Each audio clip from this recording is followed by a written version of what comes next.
Visita Álvaro Aunchaín, que relanza el ciclo online Maravillas de la Poesía Uruguaya, con foco en las grandes poetas de nuestro país como Delmira Agustini, Juana Di Barburú, María Eugenia Baferreira, entre otras. Bienvenido. Un gusto, la verdad que muchas gracias por la invitación. Una nueva aventura que significó también como un reposicionamiento para mí muy lindo, porque estuve 5 años en el Instituto de Artes Escénicas del MEC. Y en ese largo periodo paré todo, paré mi actividad publicitaria, mi actividad docente, como director teatral, suspendí todo y me dediqué de lleno. Y bueno, y ahora como terminó ese ciclo, acepté un planteo que me venía haciendo de hacía mucho tiempo una gestora cultural maravillosa, Patricia Olave, y nos largamos con todo con esto. Vos sabés que Diego Del Grossi está haciendo ciclos online ya desde hace tiempo de temática histórica, y con una gran calidad y con esa cosa entrañable que tiene Diego, que suma a su aspecto de comediante a su sabiduría docente. Entonces, bueno, la idea es desarrollar lo mismo con la literatura. Yo soy profesor de literatura del año 83, egresado, imagínate, del IPA, y nunca di clases específicas de la materia, siempre di clases en universidades sobre publicidad, comunicación, dramaturgia, dirección de actuación, cosas que tenían que ver más con la vida mía cotidiana. Y ahora con esto estoy como nene chico con trompo nuevo, porque me vuelve a poner en contacto con textos que forman parte de lo mejor de mi juventud y mi adolescencia. Entonces, bueno, los vuelco en estas clases online de una manera cero académica, ¿viste? Y muy entrañable, muy afectiva, ¿no? Y teniendo en cuenta que Uruguay tiene una historia de poetas mujeres, hablando a lo bruto, una cantera de impresionante. poetas. Sí, yo pensaba en la selección que tenés que hacer ahí, ¿no? ¿Por dónde vas haciendo los recortes para decir, bueno, elijo estas y aquellas? No, y además disruptivas en muchos aspectos. Porque ahí está el tema. Ese es el tema, exacto. En la primera lista que empezamos a publicitar, por ejemplo, no incluí, y después dije, no, tiene que estar Circe Maya, que también es otra poeta impresionante.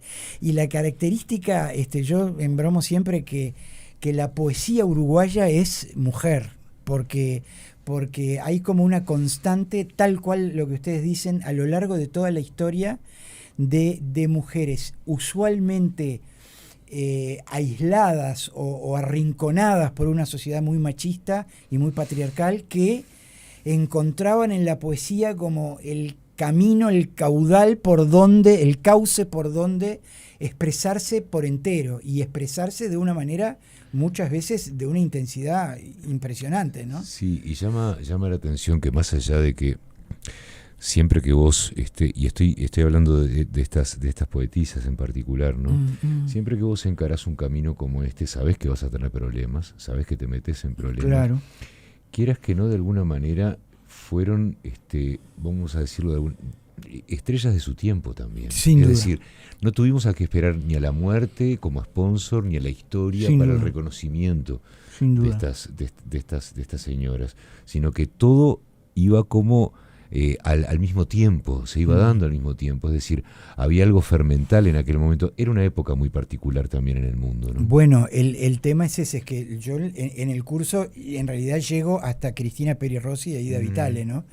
Pero todo lo que significó la generación del 900 en este país, con esas figuras impresionantes como la de María Eugenia Baferreira y Delmira Agustini, para ponerte esos ejemplos concretos, es una época de nuestra historia donde la cultura uruguaya era tan fermental. Totalmente. Que uno no se explica lo que nos pasó, de cómo de alguna manera al abrirnos al mundo también nos diluimos un poco nuestra identidad cultural, ¿no? Sí, había una bohemia muy ilustrada también en aquel momento, y hasta demasiado ilustrada, si se quiere. Nunca es suficiente, ¿no? Pero nunca es demasiado. Vos sabés que el otro día, hace un tiempo, no el otro día, estuve en la dirección de Ciencia y Tecnología del MEC, y es en la casa que pertenecía a Julio Herrera y Reisig.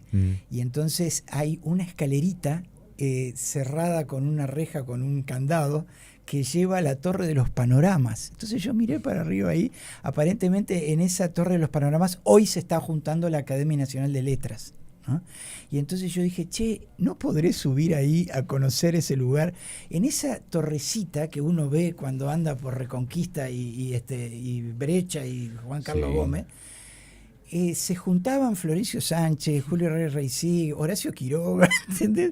Todos tipos que construyeron la cultura de este país. Y entonces, bueno, eso, yo creo que sobre eso hay que reflexionar también, ¿no? Sobre cómo, de alguna manera, las grandes figuras de las letras uruguayas son representativas de grandes momentos de la historia uruguaya también, ¿no? Totalmente, y son reflejo de épocas también, ¿no? Y a veces por perdernos en nutrirnos de más información sobre esas cosas, nos vamos perdiendo, ir de la mano de determinados autores, autoras en este caso, y esto que vos estás planteando de poetas uruguayas es una forma también de un recorrido histórico, ¿no? De reafirmar esos valores. Y me pregunto también cuál es el rol que estás viendo de los poetas hoy en día. Es un género que... Qué brutal, que sobrevive muchísimo, y me llama la atención gratamente que estoy viendo autores jóvenes, autoras jóvenes que están tomando ese camino. Me parece bárbaro. ¿Pero cómo lo ves vos? Significativamente, cuando hablas con las editoriales te dicen que, al igual que el teatro, que es mi disciplina, lo que menos se vende es la poesía en comparación con la narrativa. Siempre los grandes éxitos editoriales son de la narrativa. Sin embargo, el tema con la poesía es que va más allá de cualquier utilidad de mercado. Es una necesidad expresiva de la gente, y hoy hay jóvenes poetas que obviamente no voy a abordar, pero te pongo un ejemplo en particular. Yo llegué a Marcela Mata por el camino de sus películas, que son preciosas, Los Modernos y la última que se llama Muerto con Gloria, que hizo junto a Mauro Sarcer.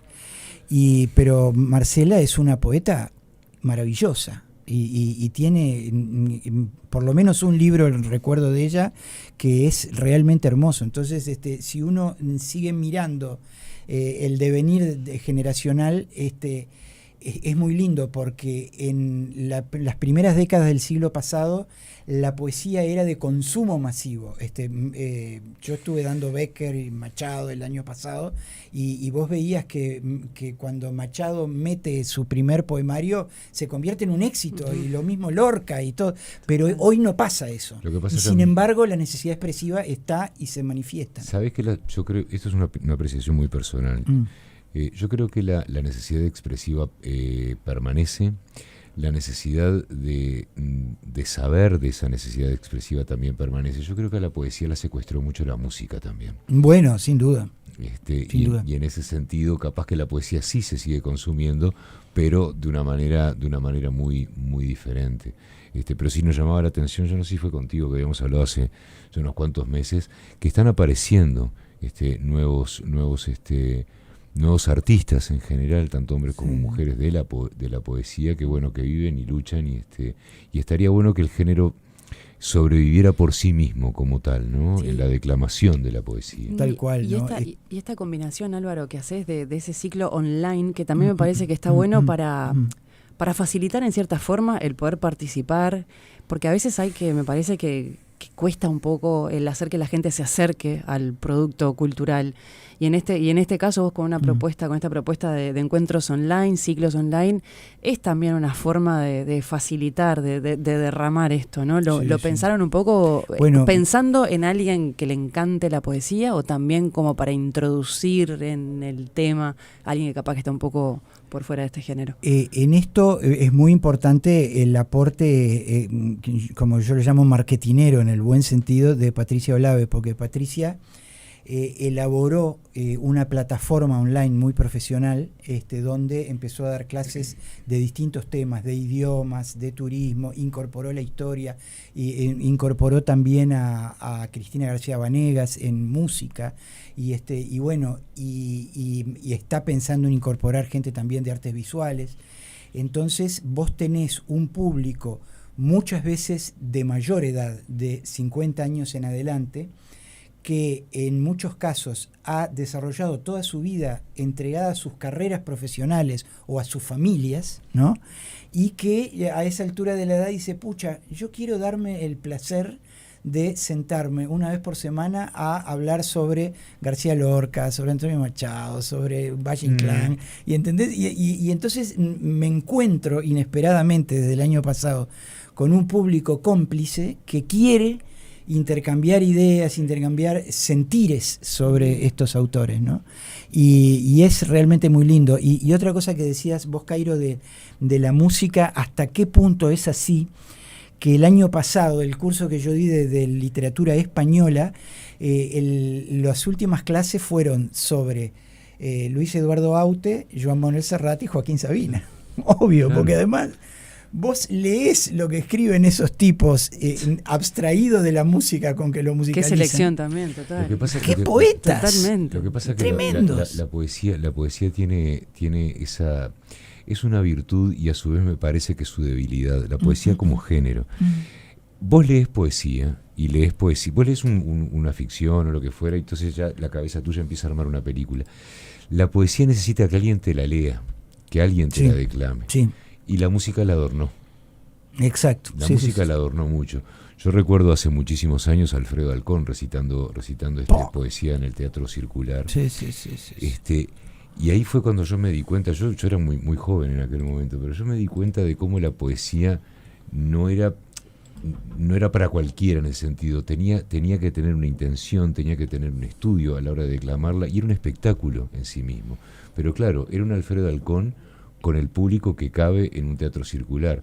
No podés pensar en una telarena, no podés pensar claro, sin duda, en lugares más grandes. Por eso te digo que la música muchas veces de alguna manera secuestró. Sí, universaliza lo que si no estaría dedicado a un público. Pero si uno piensa en Homero hizo la Ilíada cantándola. Sí, también. ¿Entendés? Entonces hubo gente que se encargó de escribirlo para que llegara hasta nosotros. Exacto. Pero cuando me recordás a Alcón, que es monstruo increíble, como Zipe-Linkowski, por ejemplo, otra gran... También. Pienso en que yo tuve el extraño privilegio de ver en el Teatro del Notariado, que todavía existe, a Alberto Candó y Dads Feir haciendo mano a mano. Y entonces vos tenías a ese monstruo de la actuación diciendo poemas de Homero Mansi, de Cadícamo, y a esa divina actriz que era emoción pura.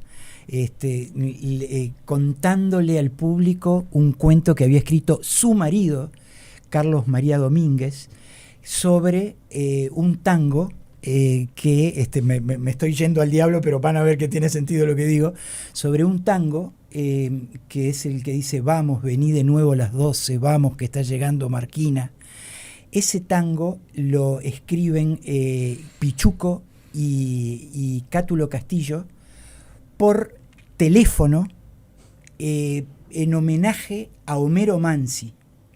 Y entonces el cuento de Carlos María Domínguez es cómo ese tango se escribe por teléfono. Dads Feir se lo contaba al público, obviamente nos hacía erizarnos a todos, y terminaba cantando el tango que se llama A Homero, y se venía abajo. Y eso es la poesía. Qué belleza, ¿no? Qué belleza. Brutal, ¿no? Y cómo esa conexión con los sentimientos y con las emociones, ¿no? Cómo, cómo hace falta, me parece bárbaro. Es lo más puro. Totalmente. Porque es la palabra al servicio pura y exclusivamente del sentimiento, ¿no? Absolutamente. El primer WeTransfer de la historia para pasarlo, ¿no? Te das por teléfono. Sí, exacto. Álvaro, cuando hablemos un poco de este ciclo, ¿cómo podemos hacer para asistir? Bueno, este ciclo se empieza ya el primer jueves de febrero. Y viene volando con las inscripciones. Hay un teléfono de inscripción que por supuesto nunca me lo acuerdo de memoria, pero sí pueden entrar en las redes sociales de Patricia Olave Instituto. Bien. Patricia Olave Instituto tienen un acceso directo, o en las redes sociales mías, Álvaro Unchain, todo junto.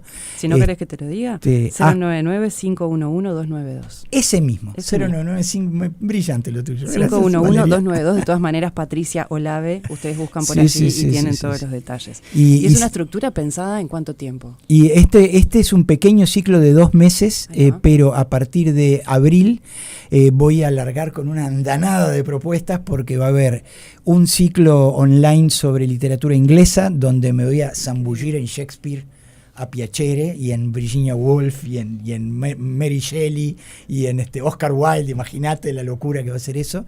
Y otro ciclo más sobre el segundo semestre de cuentistas latinoamericanos, Gabo, Vargas Llosa, Onetti, va a estar impresionante también, y Felisberto, ¿no? Y en paralelo voy a hacer 2 talleres presenciales en Pocitos, uno de actuación, que es algo que vengo haciendo desde hacía muchos años y que solo lo suspendí a partir del 2020 por mi actividad con un cargo público, y otro de escritura creativa, lectura y escritura creativa. Perfecto. Así que va a haber para elegir. Álvaro, siempre es un placer encontrarse contigo. Bueno, gracias por esta visita. Lo mismo digo, y 1000 gracias por esta invitación, y siempre es un placer charlar con ustedes. Un gustazo.